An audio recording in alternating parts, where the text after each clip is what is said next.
Kamusta mga idol? PBA update muna tayo.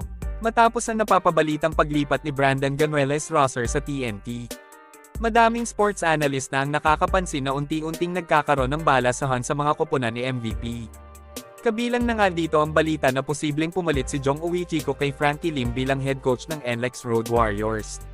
Ayon pa sa balita mga idol, maaring tapusin muna ni Frankie ang All-Filipino Cup bago siya palitan ni Uichiko next season. Matatandaan na noong 2022, pumalit si Frankie Lim bilang head coach ng NLEX matapos mapilitang mag-resign si Coach Yeng Yao dahil sa maanomalyang pagkuha ng TNT sa mga ace player ng NLEX Road Warriors. Halimbawa na nga lang dito ang hindi inaasahang pagkuha ng tropang giga ng number 4 pick mula sa NLEX noong 2021, kung saan nakuha nila si Mikey Williams mga idol.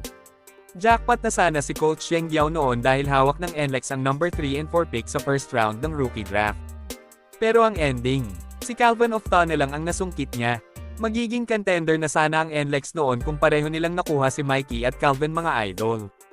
Pero dahil nakiusap si MVP na ibigay na ng NLEX si Mikey Williams sa TNT, wala na ding nagawa pa si Coach Yeng kundi sumunod sa utos. Maaaring ganito din ang sapitin na kapalaran ni Jong Uichiko kapag siya na ang humawak sa NLEX. Matapos kasing magka-interes ang TNT kay Brandon Ganueles-Rosser, maaring si Robert Bolac naman ang susunod na kukunin nila. Masyado pa kasing mainit ang isyu ng pagbabalik ni Berto sa PBA kaya hindi pa makagawa ng malaking hakbang ang TNT. Panigurado na sa susunod na season ay uniforme na ng tropang giga ang susuotan na jersey ni Bolac mga idol.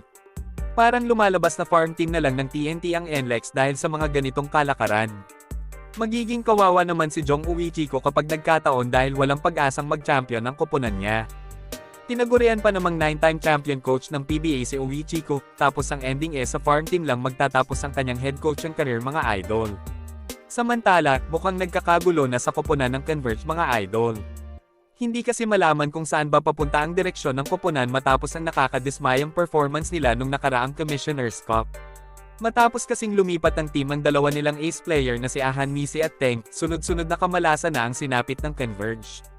Isa na dito ang pagkuha nila kay Mactalio na tutulong sana sa opensa ng koponan, pero sa kalagitnaan ng Commissioner's Cup ay na-injured naman.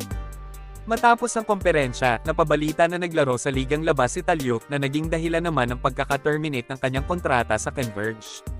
Nagkaroon din ng debate kung posible bang makapaglaro ang former NBA player na si Dwight Howard sa PBA. Ayon kasi sa rules ng liga, hanggang 6'9" lang ang height limit ng import na pwedeng maglaro sa PBA. Si Dwight Howard ay sinasabing nasa 6'10" ang height kaya hindi siya papayagan na maglaro bilang import mga idol. Gusto sana ng Converge na gawin siyang import next season kung may pagkakataon. Pero dahil nga hinaharang ng PBA board ang bawat hakbang ng Converge na maaaring makasagasa sa plano ng SMC at MVP block ay hindi na ito mangyayari pa.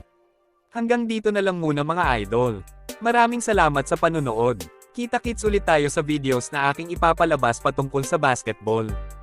Kung bago ka pa lang sa channel ko, please consider to subscribe at huwag kalimutan pindutin ang like at notification bell button para updated ka sa videos na aking ipapalabas. Salamat mga idol!